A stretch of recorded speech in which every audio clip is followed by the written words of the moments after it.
220 yesterday. Floyd, It's a good night's work. If you can get it, it's a good night's work. They said that Las Vegas made $1 billion that weekend. Good for him, man. Yeah, good for him. It's cash cow, definition of. The key, and I don't think Keith Olbermann, and well, the one thing I'll say about him is, it's not, he doesn't really have these opinionated takes that are just strictly opinion. He has what I call fact-based opinions. Like anything he'll say, right. Like when he talked about the Redskins situation, even with the Floyd Mayweather situation or with Hope Solo and stuff, when he reports the story, there's always the factual elements that are there as well, so that you can't ever really come back and say, well, he had this certain take on it. Nah, it ain't really a take. He's basically disseminating facts to you and giving you a interpretation of those facts. Then maybe you can call that a take then, if that's what it is. But I think I pretty much stand on the other side of things when it comes to, ESPN allegedly telling him to calm down his commentary, because I check out the show every now and then. It's on ESPN too. It's one of their secondary station front runners, and I check it out every now and then to kind of get a different perspective than mine on certain things. And I know he'll very rarely do I hear his show and say, what, I agree with that. And most of the time I'm like, that couldn't be any further from my point of view. But I think it's always good to get that other perspective, to kind of sometimes sharpen your own, or maybe just educate you on a different way, on a different way of people's thinking. So when it comes to a guy like Keith Olbermann, I can't say that I'm a fan of his work or that I'm, in support of him either coming or going. I think he knows the gig. He does the gig. He's able to walk that line. He got suspended a couple weeks ago for some stuff, a back and forth he had with some people on Twitter from Penn State, and it was one of those things where he got caught up in, like I'm always talking about, getting caught up in the headline. He got caught up in the first line of the tweet where it was talking about, where he just knew it was from Penn State, not even the tweet itself, but he knew it was from Penn State, and didn't realize that they were talking about some charitable organization and trying to raise money for kids or something. And he just went off. Yeah, he just went off on this diatribe about the rapist head coach and the pedophilia and whatever it was. And ESPN subsequently suspended him for a couple of days, gave him a little early vacation or whatnot.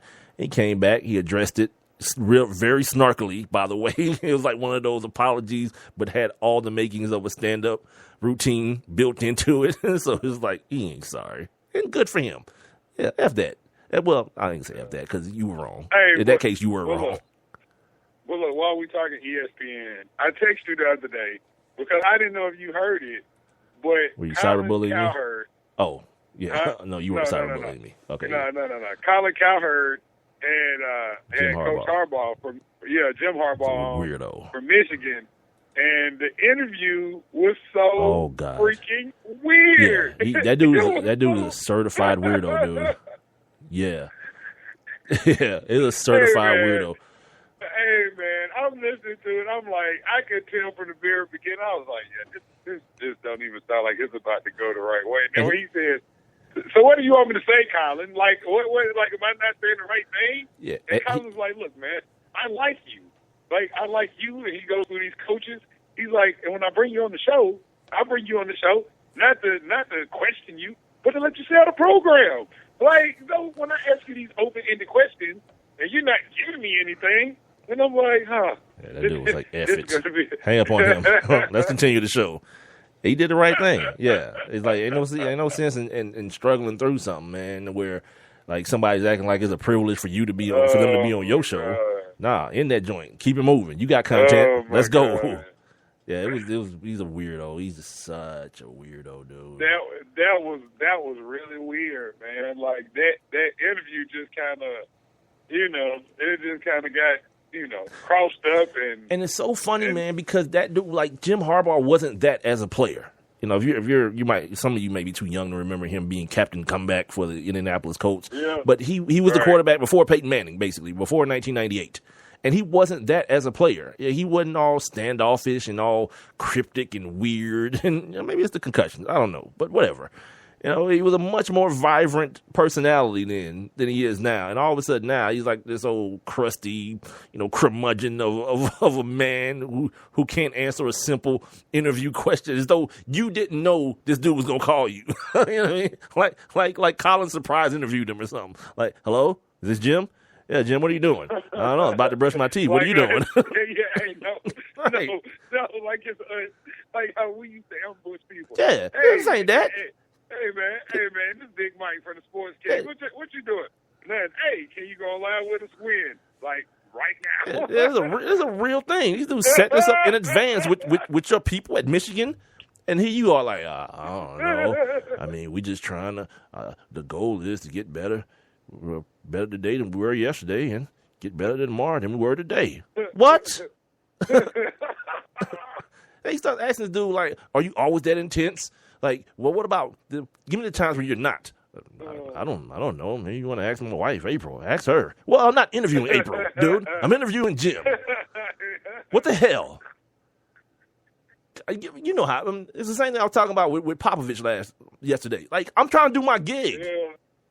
What the hell's happening right now? Like, dude, that's like if we call Mark Rick and be like, Coach, just talk to us. Hey, Mark, what you doing? Not too much, man. Sitting on the crapper. What you doing? Like, hey, can you go in there with us? Yeah, just weird. He's a weirdo, dude. He's a weirdo. Oh my God.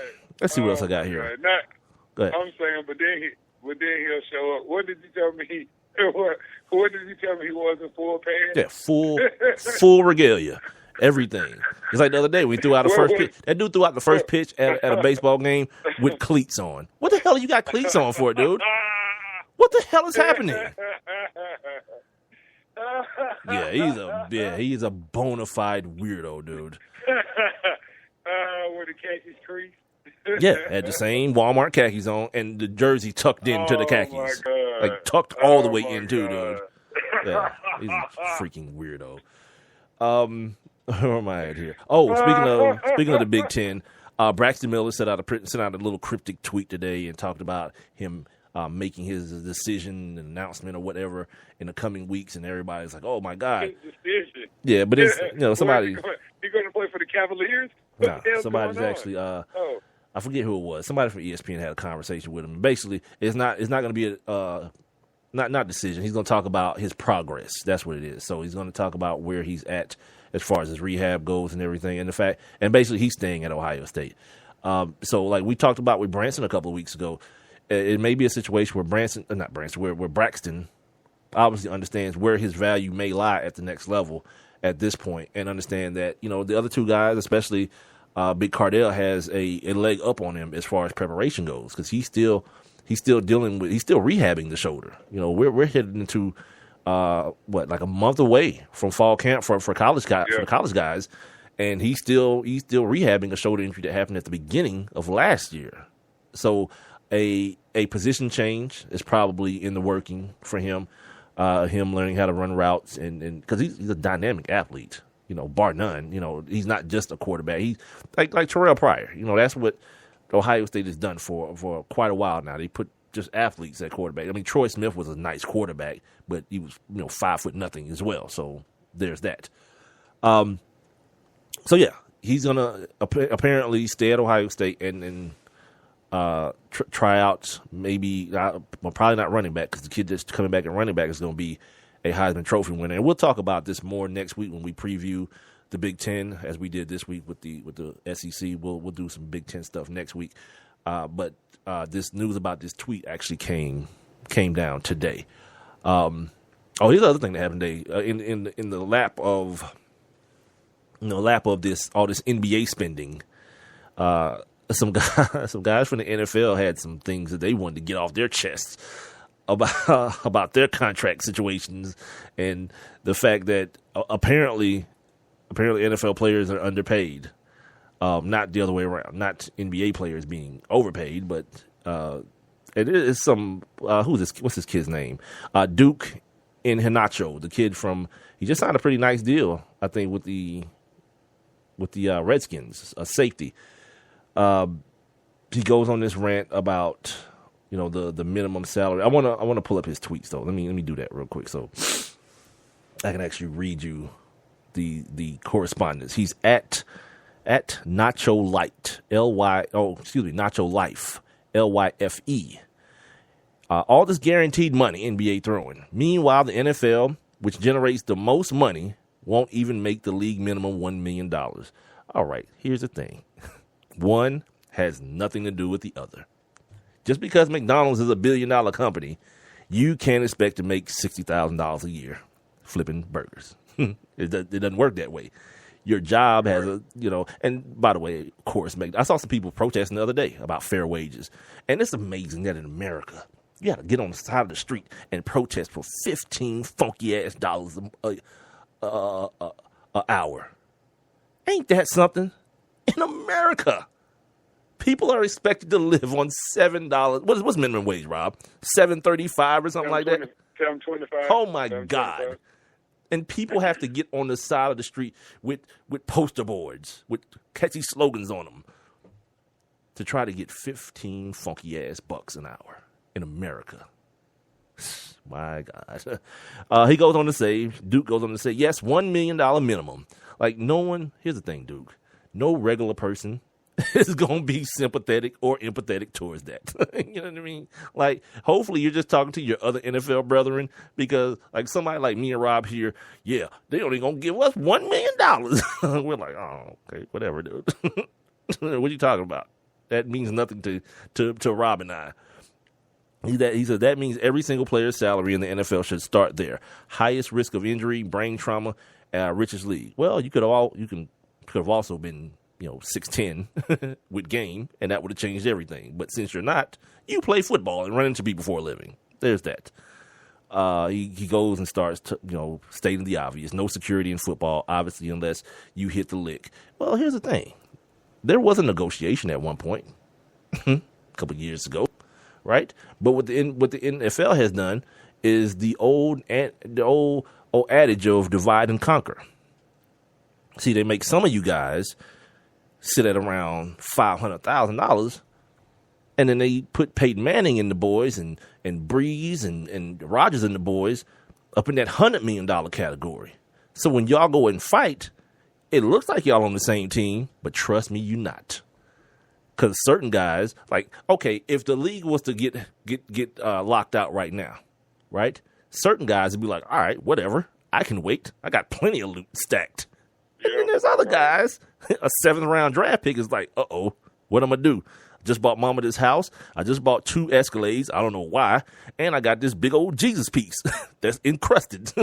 I ain't got no more loot. So when it comes to negotiation, they're going to have the Antonio Cromarties of the world saying, man, y'all need to get this junk done. I got 15 kids, or how many ever he has. I don't know. I stopped counting, and so did he. But then you got guys like Peyton Manning and Drew Brees like, let's keep fighting. We're cool. And then what you end up with is what, Rob? Infighting. The poor players, quote unquote poor players, are like, I don't give a damn about Drew Brees and Aaron Rodgers.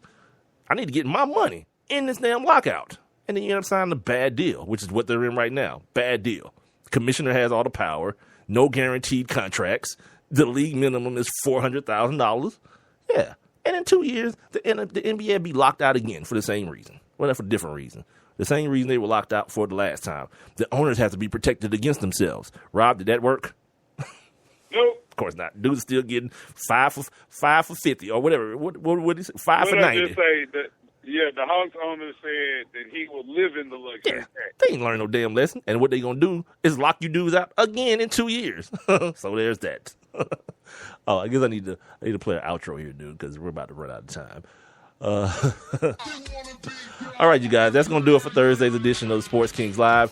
I'm Big Mike. The other voice that you hear during the show is Rob Calloway. Thanks again to Mark Cooper for hanging out with us in the chat room the same way you guys can. All you got to do is hear us on Spreaker.com or download the Spreaker app. You guys can also follow us daily as we tweet and Instagram and all those things at Sports Kings Live. We're also on Facebook and Tumblr as well. And guys, make sure you email us, sportskingslive@gmail.com, and we'll see you guys for Friday.